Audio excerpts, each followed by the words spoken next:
My name is Javed and I'm a student. I would like to ask a question.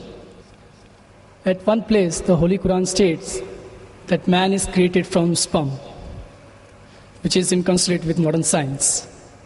But at another place, it also states that man is made from dust. Now, isn't the Holy Quran contradicting itself? Or is it consistent with modern science?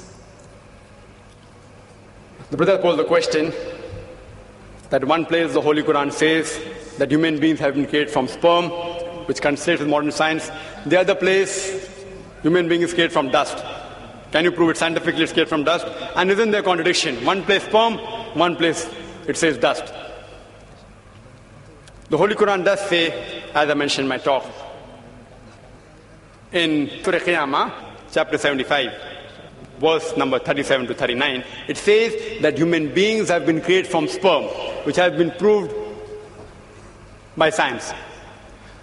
The Holy Quran also says in Surah Hajj, chapter 22, verse number 5, that we have created the human beings from a quintessence of dust.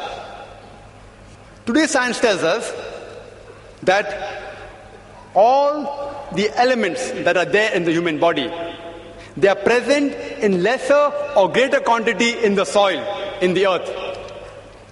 So the statement that human beings have been created from earth is scientifically proven. That whatever components are there in the human body, the constituent, the elements, they are present in the earth, in the soil, in lesser or greater proportion. The second part of the question, isn't it a contradiction? One place the Quran says man is created from sperm, one says from dust. Is it a contradiction? See, a contradiction is two statements which are conflicting with each other, which cannot take place simultaneously.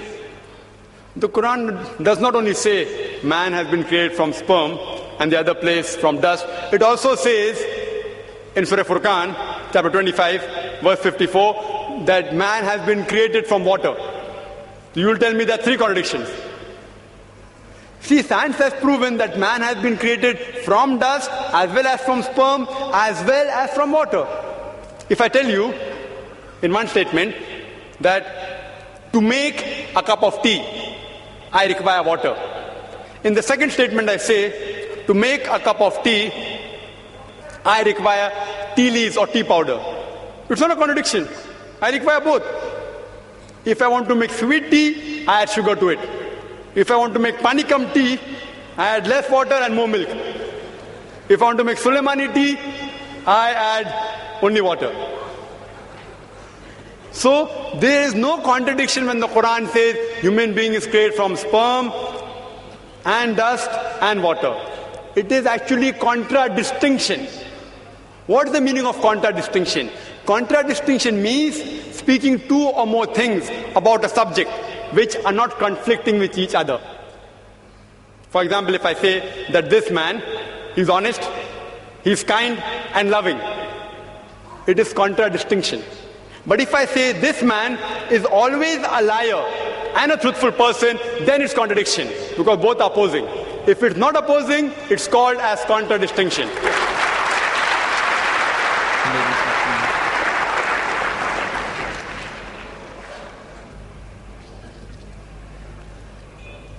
Next question from the ladies section.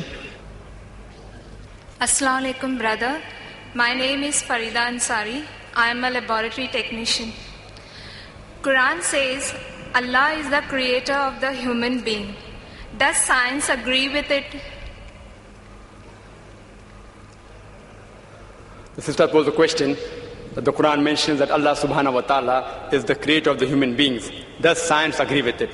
And Quran says in several places, including the last verse of the embryological stages, that is Surah Mu'minun, chapter 23, verse number 14, that Allah is the best to create. Can we prove it scientifically that Allah is the creator? Quran gives the answer. Quran gives the answer in Surah Tur, chapter 52, verse number 35. It poses a question that were you created from nothing? See, the Arabic word used for creator in all these verses of the Quran is khaliq. It is derived from the Arabic word khalaqa. Arabic word khalaqa has got 4 meanings. One meaning is to create something from nothing, without any previous example. That's only possible for Allah subhanahu wa ta'ala. Second meaning of khalaqa is to create something new from pre-existing material. The third meaning is of khalaqa, programming or planning. And the last meaning is to make smooth. So Quran poses a question in Surah Tur, chapter 52, verse 35, that were you created from nothing? But naturally the answer is negative. No. Human beings aren't created from nothing. They pose the next question. Were you the creators or we the creators? We know very well that man cannot create another man. If he could do that, then the moment he died, he would have created himself back. If his relatives would have died, he would have brought them back to life. Human beings can't even create a living creature such as fly, live aside human being. Neither can you attribute the organs of the body, say the reproductive organs, like testes or ovaries, that they are the cause for a creation. Because if you say that the testes, the uterus, etc. are the cause, then you have to include your ancestors, their reproductive system, their ancestors, all are responsible. So the answer is negative.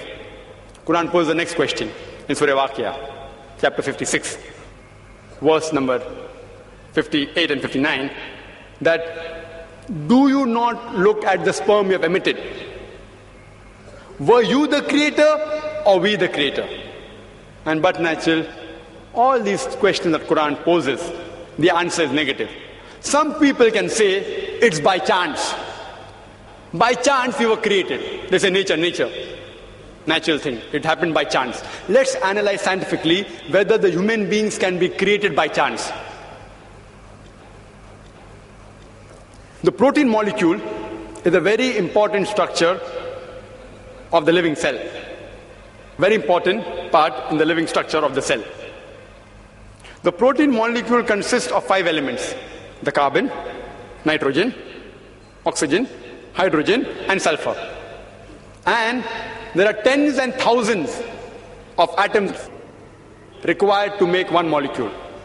One atom has 5 elements: carbon, nitrogen, oxygen, hydrogen, and sulfur.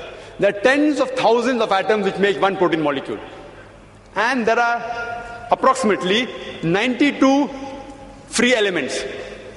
The chances that out of these 92, the 5 will form an atom, and these atoms will form tens and thousands of atoms to form one protein molecule, was calculated by Frank Alien. And he said the chances are 1 in 10 raised to 160. You know what is the meaning of 1 in 10 raised to 160?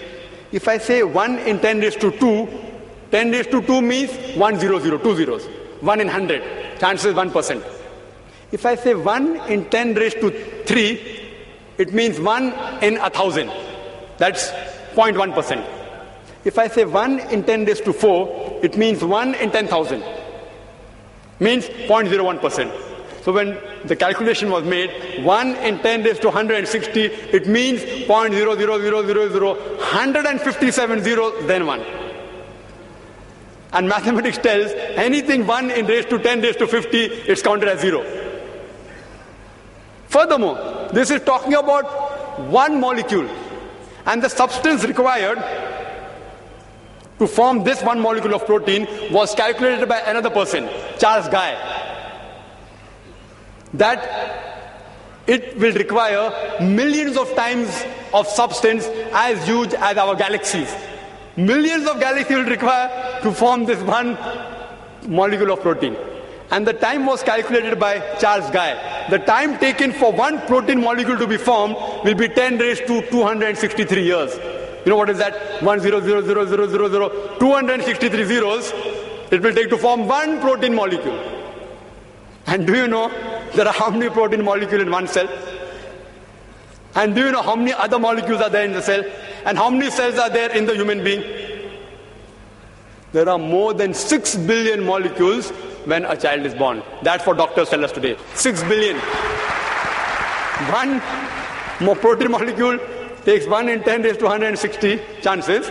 Time taken is 10 raised to 263 years. To take 6 billion for one baby, imagine. And how many women are pregnant? There are millions of women pregnant at a time. And it takes only 9 months. The chances science tells us is 0, 0, 0. No chance at all. These things cannot take by chance. They have to be programmed by someone. Science tells us there has to be someone, some supernatural force. Therefore, science, as I said earlier, is not eliminating God, it is eliminating models of God. La ilaha illa.